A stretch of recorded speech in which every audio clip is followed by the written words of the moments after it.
अलीगढ़ में भाजपा की ओर से कयामपुर स्थित जिला कार्यालय पर आपातकाल की बरसी लोकतंत्र सेनानियों को सम्मानित किया गया, जिसमें भाजपा के राष्ट्र महामंत्री व राज्यसभा सदस्य अरुण सिंह ने लोकतंत्र सेनानियों को शॉल उड़ाकर व स्मृति चिन्ह भेंट कर सम्मानित किया। लोकतंत्र सेनानियों ने आपातकाल के संस्मरण सुनाए। राष्ट्र महासचिव अरुण सिंह ने संविधान की दोहाई देने पर विपक्ष को आड़े हाथों लिया। उन्होंने कहा कि पूर्व प्रधानमंत्री इंदिरा गांधी ने संविधान का मखौल उड़ाकर आपातकाल में देश भर से 1,40,000 लोगों को गिरफ्तार कराया था। आपातकाल का विरोध करने वालों को पुलिस हिरासत में प्रताड़ित किया गया। आज राहुल गांधी किस तरह संविधान की प्रतियां लेकर संविधान बचाने की बात कर रहे हैं। भाजपा ने सदैव संविधान का सम्मान किया है। आज का दिन लोकतंत्र में काला दिवस के रूप में जाना जाता है।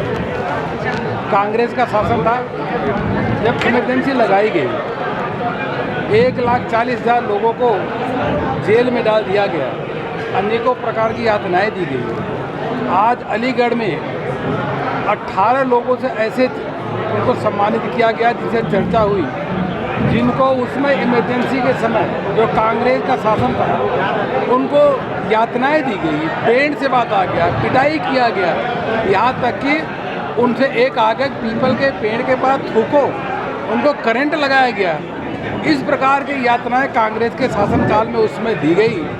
मैं इतने कहूँगा कि राहुल गांधी जी, आप संविधान बचाने की बात करते हो, लोकतंत्र बचाने की बात करते हो, कम से कम अलीगढ़ में आकर के उन लोगों से चर्चा कर लो जो लोग आपके दादी के द्वारा लगाए गए इमरजेंसी के समय, जिन पे जो यातनाएं की गई, करंट लगाया गया, उनकी पिटाई की गई, उनको गंदे कमरे में डाल दिया गया, ठूस दिया गया है। आज भी कई लोग चल नहीं पाते, कम से कम उनसे तो आकर के बात करो, तब लोकतंत्र की बात करोगे। यह कांग्रेस पार्टी है, लगातार इनके शासनकाल में, इंदिरा गांधी के समय में, अपना नेहरू जी के समय में 60 बार से अधिक इनकी प्रेसिडेंट रूल लगाया गया। सुप्रीम कोर्ट का इन्होंने अनादर किया, सब चुनाव आयोग का इन्होंने अनादर किया, लगातार संविधान बदलने का काम इन्होंने किया। और आज संविधान बचाने की बात करते हैं। आकर के ज़रूर लोगों से चर्चा करना चाहिए। और भारतीय जनता पार्टी इसलिए इन कार्यक्रमों को करती है कि हमारा मानना है कि हमारे जो पीढ़ियाँ हैं उनको इमरजेंसी के बारे में पता रहे और लोकतंत्र का किस प्रकार से गला घोटा गया उसके बारे में पता रहना चाहिए, क्योंकि हर समाज को और पीढ़ी को अपने इतिहास के बारे में ज़रूर जानकारी लेना चाहिए, जिससे उनको अच्छे काम करने की प्रेरणा मिलती है। विपक्ष यह जो उनकी आज जीत में हार हुई है, पूरी इंडी गठबंधन की जितनी सीटें आई हैं उससे अधिक केवल भारतीय जनता पार्टी की अकेले सीटें जीती। हम 240 जीते हैं, वो 233-34 सीटें जीते हैं। देश के इतिहास में यह दूसरी बार ऐसा हुआ कि लगातार 3 बार से एक व्यक्ति के नेतृत्व में जो चुनाव जीते, वो मोदी जी के नेतृत्व में जीते, वो एनडीए के पूर्ण बहुमत के साथ जीते हैं। चुनाव समाप्त हो गया। चुनाव के दौरान इन्होंने झूठ फरेब के माध्यम से लोकतंत्र बचाओ, संविधान बदल देंगे, लोगों को गुमराह करने का काम किया। अब चुनाव समाप्त होने के बाद भी सोच रहे हैं वही हम काम करें। एक काट की हांडी बार बार नहीं चलती। जनता ने इनको नकार दिया है। प्रोटे में स्पीकर का उस समय उन्होंने अनादर किया। क्यों अनादर किया? अभी इसमें कहना कि डिप्टी स्पीकर हमको दे दो। क्यों दे दो भाई? तेलंगाना में, कर्नाटक में, केरल में स्पीकर और डिप्टी स्पीकर दोनों आपके हैं और यहाँ करो कि डिप्टी स्पीकर आपको दे दे।